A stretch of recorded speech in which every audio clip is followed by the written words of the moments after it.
Инновациялық мектеп кітапханасы жобасы байқауының қатысушысы мен Исмұхаметова Жанерке Ержановна 1996 жылы Шығыс Қазақстан облысы Көбекті ауданында дүниеге келдім. Қазіргі таңда Айтбай ауылының келінімін.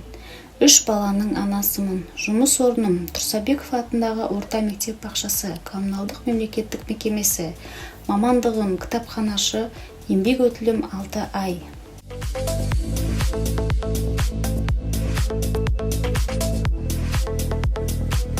Өмірлік ұстанымым: пайда ойлама, ар ойла, талап қыл артық білуге, артық білім кітапта ерінбей оқып көруге. Абай Құнанбайұлы.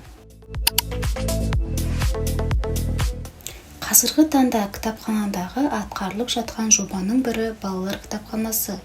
Оның мақсаты балалардың оқуға деген қызығушылығын ояту, оқу мәдениетін дамыту және баланың жалпы интеллектуалды дамуына ықпал ету.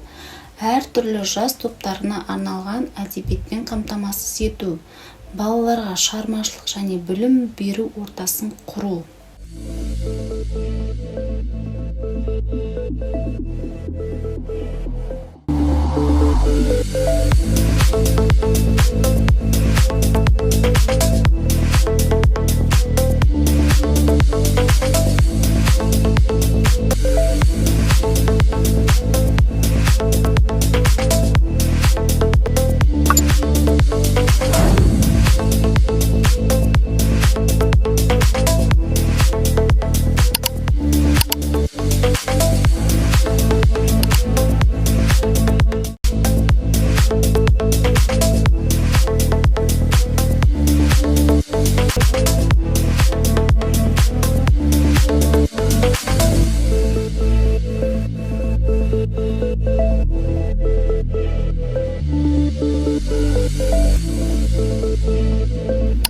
Осы балалар кітапханасы жобасын іске асыру мақсатында кітапханада өз жобамды бастадым.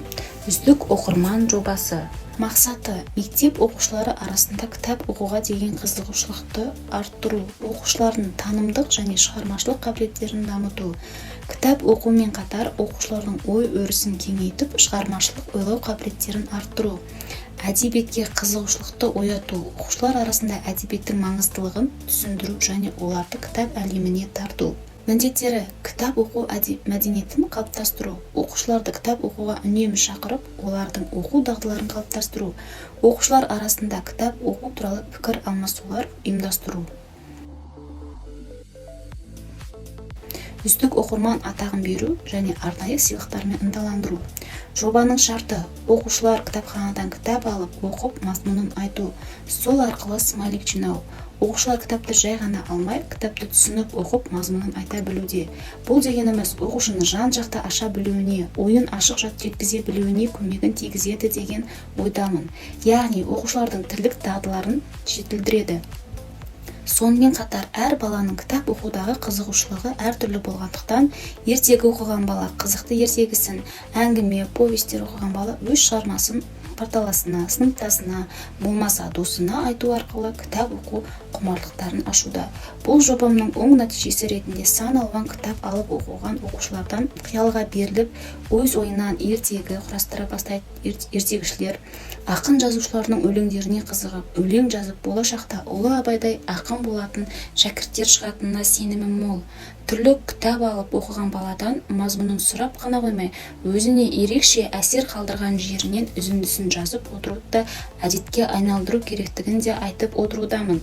Осы жобаның қорытындысы бойынша оқушыларға берілген смайликтер санына оқыған шығармаларына орай ертекшіл бала, үздік оқырман, әңгімешіл бала, фантаст оқушы, энциклопедия бала, ақын бала, жазушы бала деген номинациялар беріліп, ынталандыру сыйлықтарымен марапатталады. Үздік оқырман жобасының нәтижесі 18 наурызда анықталады. Оқушыларға мектепшілік мадақтамалар мен сыйлықтар берілетін болады. Және де ең көп смайлик жинаған 5 оқушыны анықтап, кітапханада стенд жасатылып, 1 жыл бойы фотолары ілініп тұратын болады. Бұл жобамды жылдан жылға арттырып, оқушыларды кітап оқуға шақырып, қызығушылықтарын арттырамын деген ойдамын.